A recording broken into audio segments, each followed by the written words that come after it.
সমতলা হওয়ার পর বিভিন্ন ডিপার্টমেন্ট এখানে আসবে, উনি নাম বলেছেন, আমি রিপিট করছিলাম। এরপরে কি হবে যে আমরা যারা ধলাই মানুষ, আমরা সরকারি কাজ ধলাইতে করতে পারবো, আমাদেরকে আর শিলচরে যেতে হবে না। খুব বড় কাজ হলে আমাদেরকে শিলচরে যেতে হবে, না হলে আমরা ধলাই মানুষ, ধলাইতে আমরা কাজ করতে পারবো। এটা অত্যন্ত সুবিধা, অত্যন্ত গর্বের, অত্যন্ত আনন্দের। আর এই জন্যই এটা ঐতিহাসিক দিন। এই ধলাই মানুষ এই দিন সাবডিভিশনের জন্য স্বপ্ন দেখেছিল। মাননীয় পরিমল চক্রবর্তীর নেতৃত্বে 2006 সালে আন্দোলন করেছিল ধলাই মানুষ সাবডিভিশনের জন্য, কিন্তু তখনকার কংগ্রেস সরকার এই আন্দোলনকে গুরুত্ব দেয়নি, আন্দোলনে সাড়া দেয়নি। কিন্তু আমরা লক্ষ্য করেছি সময় বদলেছে, ভারতীয় জনতা পার্টির সরকার এসেছে। আমি গত নির্বাচনে আপনাদের আশীর্বাদে জয়ী হয়েছি। আমি তখনই বলেছি যে ধলাই একটা উন্নত সমষ্টি, এখানে রাস্তাঘাটে আমূল পরিবর্তন হয়েছে।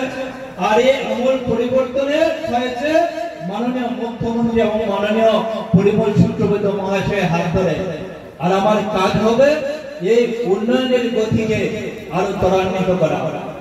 বন্ধুরা, আমি নির্বাচিত হওয়ার পর আমি লক্ষ্য করেছিলাম ধলাইতে কোন সার্কল অফিস নেই।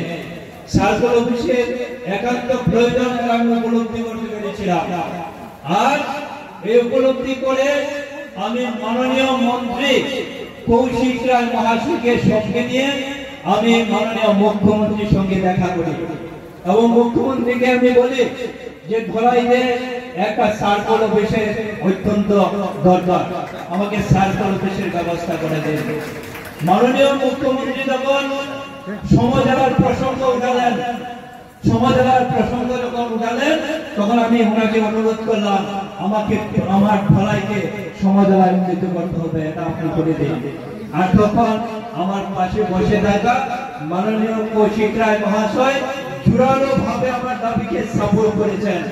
আর মাননীয় কৌশিক রায় যখন সাপোর্ট করলেন তখন মুখ্যমন্ত্রীজি বললেন ঠিক আছে, তোমাকে আমি সমজেলা দেব। বন্ধুরা, সমজেলা অনেক আগে ডিক্লেয়ার হয়েছে, 2-3 মাস আগে ডিক্লেয়ার হয়েছে, আজকে আনুষ্ঠানিক উদ্বোধন হয়েছে। আজকের দিনে ধলাইবাসীর পক্ষ থেকে মাননীয় মুখ্যমন্ত্রী হিমন্ত বিশ্ব শর্মা মহাশয়কে আমরা ধন্যবাদ এবং কৃতজ্ঞতা জানাই, এবং আজকের দিনে মাননীয় কৌশিক রায় মহাশয়কেও আমরা ধন্যবাদ এবং কৃতজ্ঞতা জানাই। কারণ কৌশিক রায় প্রত্যেকটা ব্যাপারে এই ধলাই মানুষের পাশে আছেন। আমাদের এই পিডব্লিউডির জন্য 50 কোটি ধার্য ছিল, সেটাকে কমিয়ে 27 কোটি নিয়ে এসেছিলেন। আমি কৌশিক রায় মহাশয়কে নিয়ে মাননীয় মুখ্যমন্ত্রীর সঙ্গে দেখা করেছি, উনি আবার এটা 50 কোটিতে পৌঁছে দিয়েছেন। এখানে আসাম মালার কাছাড় ডিস্ট্রিক্টে আসাম মালার 2টা সেকশন হয়েছে, একটা সেকশন লক্ষ্মীপুরে হয়েছে, একটা সেকশন ধলাইতে হয়েছে। ধলার পদ্মানগা এখানে গোয়ালগঞ্জ বিলাইপুর আসাম মালার সেকশন হয়েছে। আর এই ক্ষেত্রেও মাননীয় কৌশিক রায়ের যথেষ্ট ভূমিকা আছে। এখানে বসে আছে মাননীয় মন্ত্রী কৃষ্ণেন্দ্র পাল মহাশয়, ওনাকে আমরা সবসময় কাছে পাই, ব্যক্তিগতভাবে বড় ভাই ছোট ভাই সম্পর্ক আমাদের। যখনই কোন ব্যাপারে বলি উনি সঙ্গে সঙ্গে ডিপার্টমেন্টকে ফোন লাগিয়ে সহায়তা করেন। আজকের দিনে যে বিএমপি হয়েছে, রাস্তার কাজ হবে ধলাইতে, এটা স্যাংশনের ব্যাপারে মাননীয় কৃষ্ণেন্দ্র পাল মহাশয় অত্যন্ত সদর্থক ভূমিকা নিয়েছেন। আমি ধলাইবাসীর পক্ষ থেকে ওনাকে আন্তরিক কৃতজ্ঞতা জানাই। বন্ধুরা, আমি আজকের দিনে বলবো যে এই ধলাইতে অনেকগুলো অফিস হবে, কিন্তু সার্কেল অফিসটার জন্য আমাদের চেষ্টা করতে হবে। এখনো স্যাংশন হয়নি, এটাকে স্যাংশন করতে হবে, তার জন্য আমি সচেষ্ট হব। আমি আপনাদেরকে প্রতিশ্রুতি দিচ্ছি, এই ধলাইকে যাতে মিউনিসিপ্যালিটিতে রূপান্তর করা যায়, তার জন্য আমি সরকারের কাছে তদবির করব। আমি এই ধলাইকে যাতে 50 বেডের হসপিটাল তৈরি করা যায়, তার জন্য আমি চেষ্টা করব।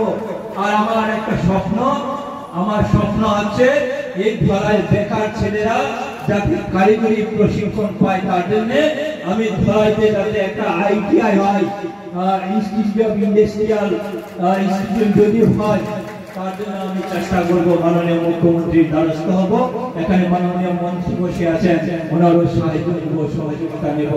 আর ধলাই মানুষ আমাকে সাজেশন দিবেন, আমাকে আশীর্বাদ দিবেন, আমাকে বলবেন ধলাই উন্নয়নে এটা করলে ভালো হবে। আমি সব সময় সচেষ্ট থাকবো। আর এই কথা বলে সবাইকে আবারও শ্রদ্ধা নিবেদন করে নমস্কার জানিয়ে আমি আমার বক্তব্য শেষ করছি।